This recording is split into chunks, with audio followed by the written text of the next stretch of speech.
Lucy Westenra's diary. The 12th of September. How good they all are to me. I quite love that dear Dr. Van Helsing. I wonder why he was so anxious about these flowers. He positively frightened me. He was so fierce. And yet he must have been right, for I feel comfort from them already. Somehow, I do not dread being alone tonight, and I can go to sleep without fear. I shall not mind any flapping outside the window. Oh, the terrible struggle that I have had against sleep so often of late, the pain of the sleeplessness, or the pain of the fear of sleep, with such unknown horrors as it has for me. How blessed are some people, whose lives have no fears, no dreads, to whom sleep is a blessing that comes nightly, and brings nothing but sweet dreams. Well, here I am tonight, hoping for sleep, and lying like Ophelia in the play, with virgin crunts and maiden struments. I never liked garlic before, but tonight it is delightful. There is peace in its smell. I feel sleep coming already. Good night, everybody. Dr. Seward's diary. The 13th of September. Called at the Berkeley and found Van Helsing, as usual, up to time. The carriage ordered from the hotel was waiting. The professor took his bag, which he always brings with him now. Let all be put down exactly. Van Helsing and I arrived at Hillingham at 8 o'clock. It was a lovely morning. The bright sunshine and all the fresh feeling of early autumn seemed like the completion of nature's annual work.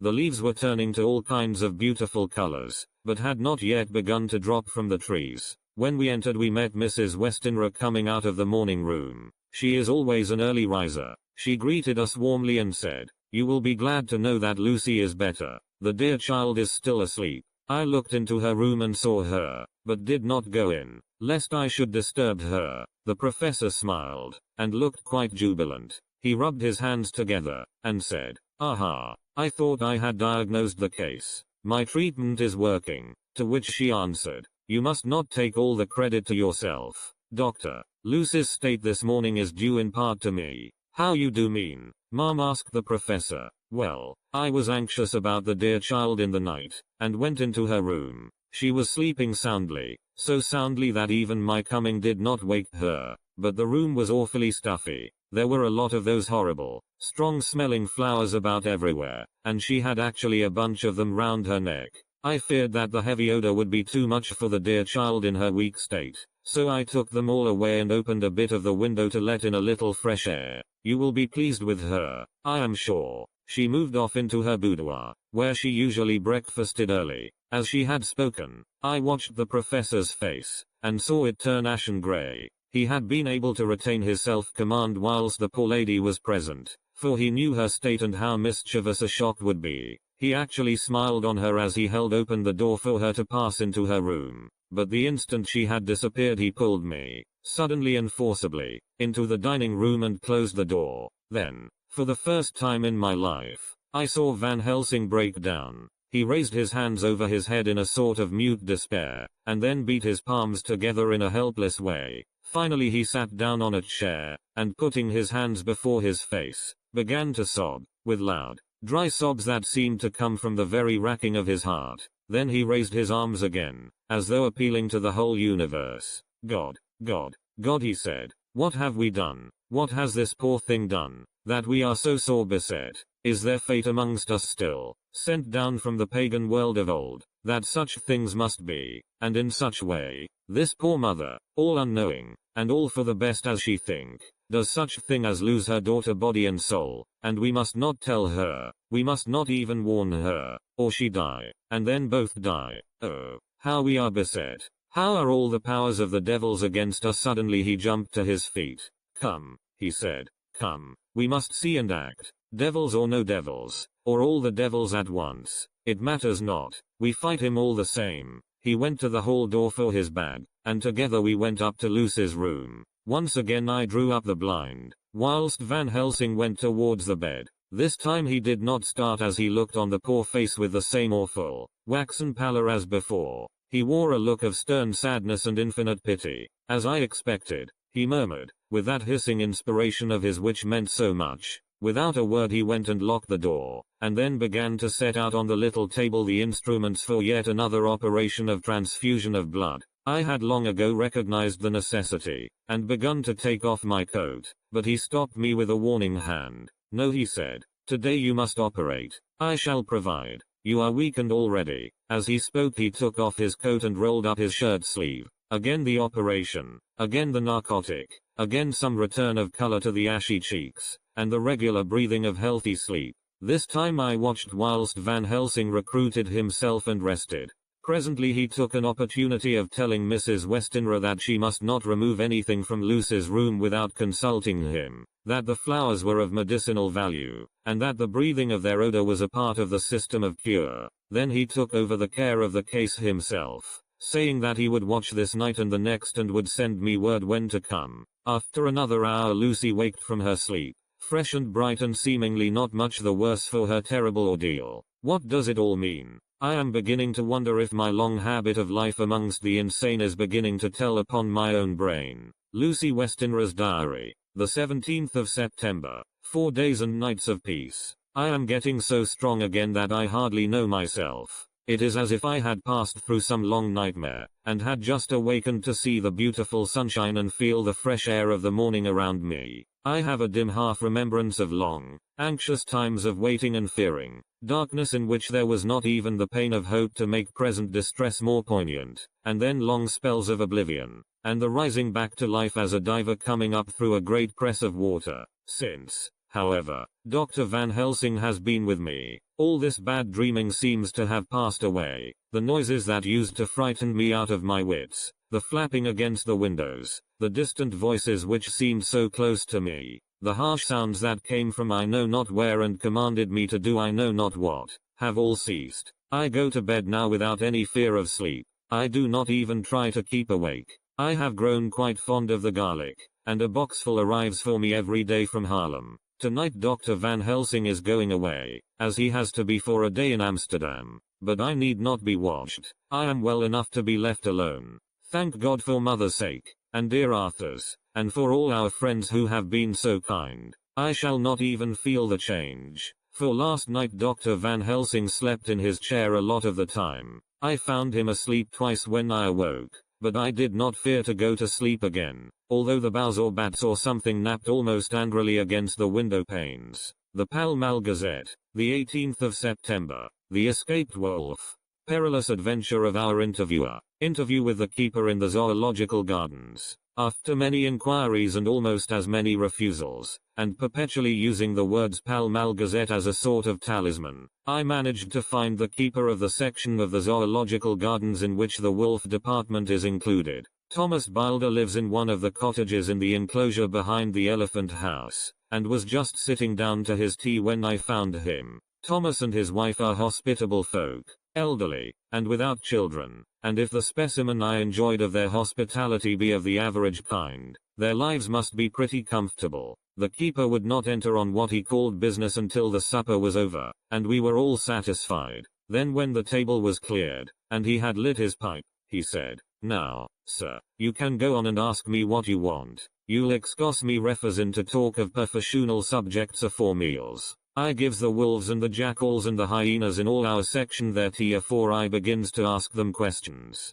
"How do you mean, ask them questions?" I queried, wishful to get him into a talkative humor. "Hittin' of them over the 'ead with a pole is one way, scratchin' of their ears is another, when gents as is flush wants a bit of a show off to their gals. I don't so much mind the fust, the hittin' with a pole afore I chucks in their dinner, but I waits till they've had their sherry and coffee, so to speak, afore I tries on with the ear scratchin'. Mind you," he added philosophically, "there's a deal of the same nature in us as in them theer animals. Here's you comin' and askin' of me questions about my business, and I that grumpy like that only for your bloomin' half-quid I'd a seen you blowed fust 'fore I'd answer. Not even when you asked me sarcastic like if I'd like you to ask the superintendent if you might ask me questions. Without offense did I tell ye to go to hell? You did. And when you said you'd report me for usin' of obscene language that was hittin' me over the 'ead. But the half-quid made that all right. I weren't going to fight, so I waited for the food, and did with my owl as the wolves, and lions, and tigers does.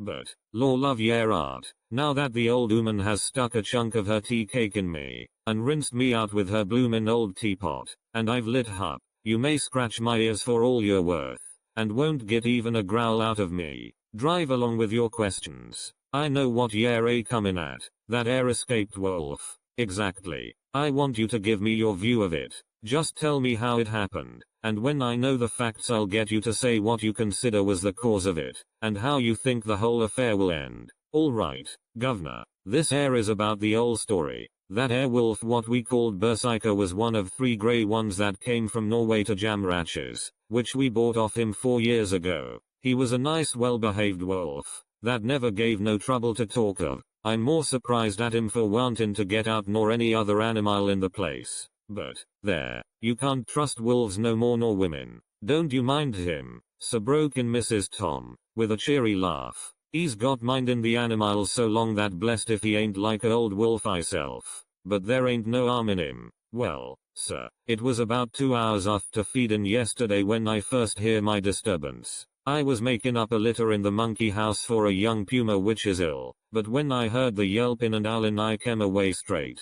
There was Berserker a tearin' like a mad thing at the bars as if he wanted to get out. There wasn't much people about that day, and close at hand was only one man, a tall, thin chap, with a hook nose and a pointed beard, with a few white hairs running through it. He had a hard, cold look and red eyes, and I took a sort of mislike to him, for it seemed as if it was him as they was irritated at. He had white kid gloves on his hands, and he pointed out the animals to me and says, "Keeper, these wolves seem upset at something. Maybe it's you," says I, for I did not like the airs as he give myself. He didn't get angry, as I hoped he would, but he smiled a kind of insolent smile, with a mouth full of white, sharp teeth.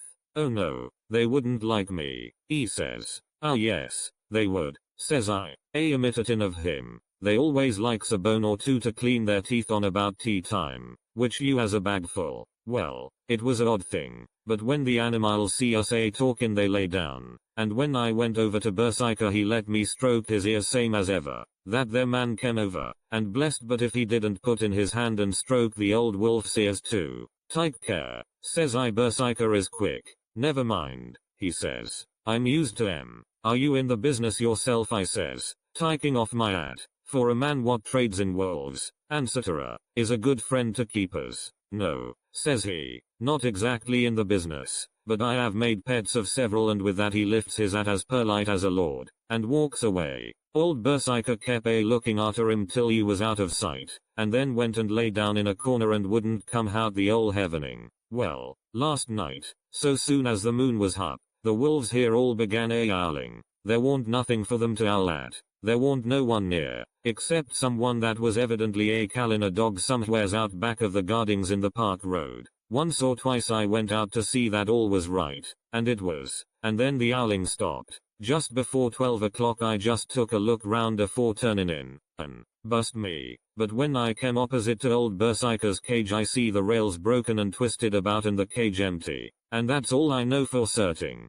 Did anyone else see anything? One of our gardeners was comin' home about that time from Harmony, when he sees a big grey dog comin' out through the garden edges. At least, so he says, but I don't give much for it myself, for if he did he never said a word about it to his missus when he got home, and it was only after the escape of the wolf was made known, and we had been up all nighter, huntin' of the park for Berserker, that he remembered seeing anything. My own belief was that the Harmony had got into his head. Now, Mr. Boulder, can you account in any way for the escape of the wolf? "Well, sir," he said with a suspicious sort of modesty, "I think I can, but I don't know as how you'd be satisfied with the theory." "Certainly I shall. If a man like you, who knows the animals from experience, can't hazard a good guess at any rate, who is even to try? Well then, sir, I accounts for it this way. It seems to me that wolf escaped, simply because he wanted to get out."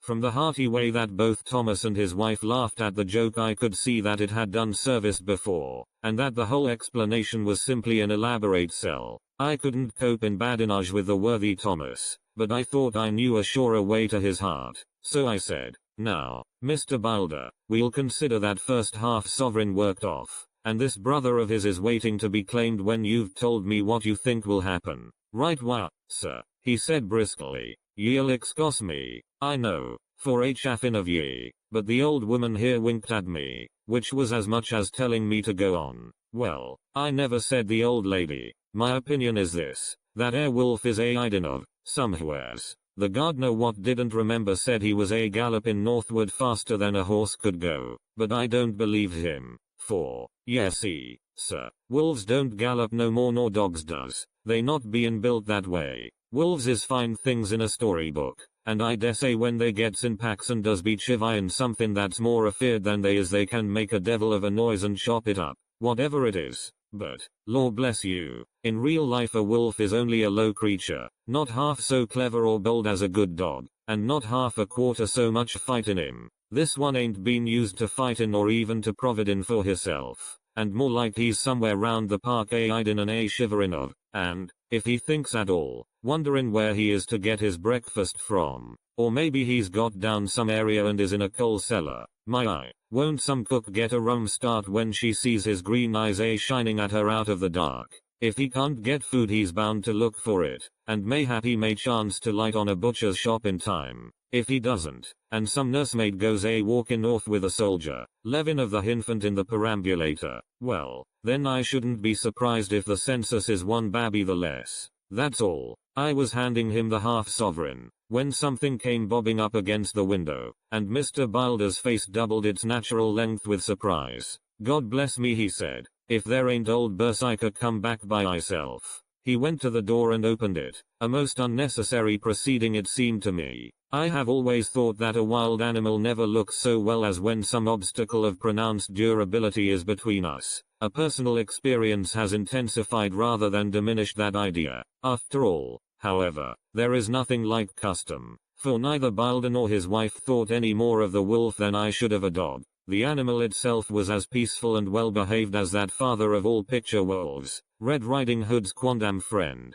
whilst moving her confidence in masquerade. The whole scene was an unutterable mixture of comedy and pathos. The wicked wolf that for half a day had paralyzed London and set all the children in the town shivering in their shoes, was there in a sort of penitent mood, and was received and petted like a sort of vulpine prodigal son. Old Bilder examined him all over with most tender solicitude, and when he had finished with his penitence said, "There, I knew the poor old chap would get into some kind of trouble, didn't I say it all along? Here's his head all cut and full of broken glass. He's been getting over some bloomin' wall or other. It's a shame that people are allowed to top their walls with broken bottles. This here's what comes of it. Come along, Berserker." He took the wolf and locked him up in a cage, with a piece of meat that satisfied, in quantity at any rate, the elementary conditions of the fatted calf, and went off to report. I came off, too, to report the only exclusive information that is given today regarding the strange escapade at the zoo.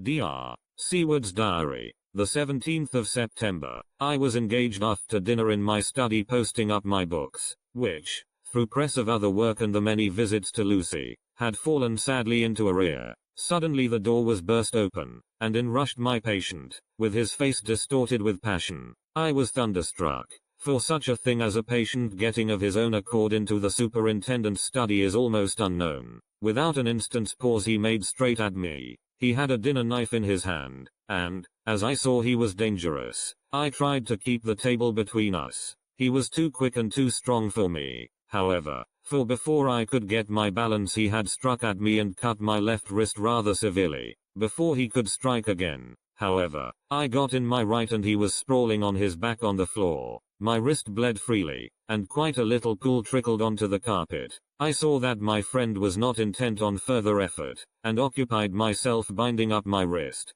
keeping a wary eye on the prostrate figure all the time. When the attendants rushed in, and we turned our attention to him, his employment positively sickened me. He was lying on his belly on the floor licking up, like a dog, the blood which had fallen from my wounded wrist. He was easily secured, and, to my surprise, went with the attendants quite placidly, simply repeating over and over again, "The blood is the life. The blood is the life. I cannot afford to lose blood just at present. I have lost too much of late for my physical good." And then the prolonged strain of Lucy's illness and its horrible phases is telling on me. I am overexcited and weary, and I need rest, rest, rest. Happily Van Helsing has not summoned me, so I need not forego my sleep. Tonight I could not well do without it. Telegram. Van Helsing, Antwerp, to Seward, Carfax. Sent to Carfax, Sussex, as no county given. Delivered late by 22 hours. the 17th of September.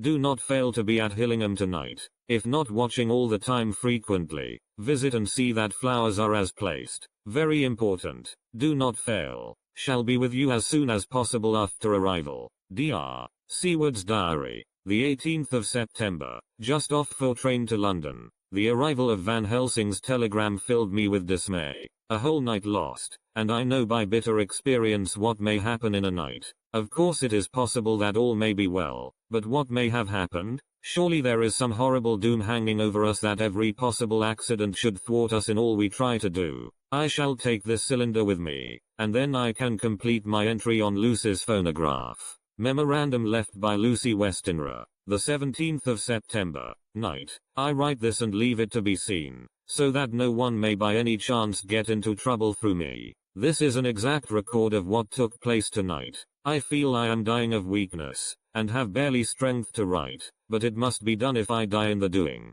I went to bed as usual, taking care that the flowers were placed as Dr. Van Helsing directed, and soon fell asleep. I was waked by the flapping at the window, which had begun after that sleepwalking on the cliff at Whitby when Mina saved me, and which now I know so well. I was not afraid, but I did wish that Dr. Seward was in the next room, as Dr. Van Helsing said he would be, so that I might have called him. I tried to go to sleep, but could not. Then there came to me the old fear of sleep, and I determined to keep awake. Perversely sleep would try to come then when I did not want it. So, as I feared to be alone, I opened my door and called out, "Is there anybody there?" There was no answer. I was afraid to wake Mother, and so closed my door again. Then outside in the shrubbery I heard a sort of howl like a dog's, but more fierce and deeper. I went to the window and looked out, but could see nothing, except a big bat, which had evidently been buffeting its wings against the window. So I went back to bed again, but determined not to go to sleep.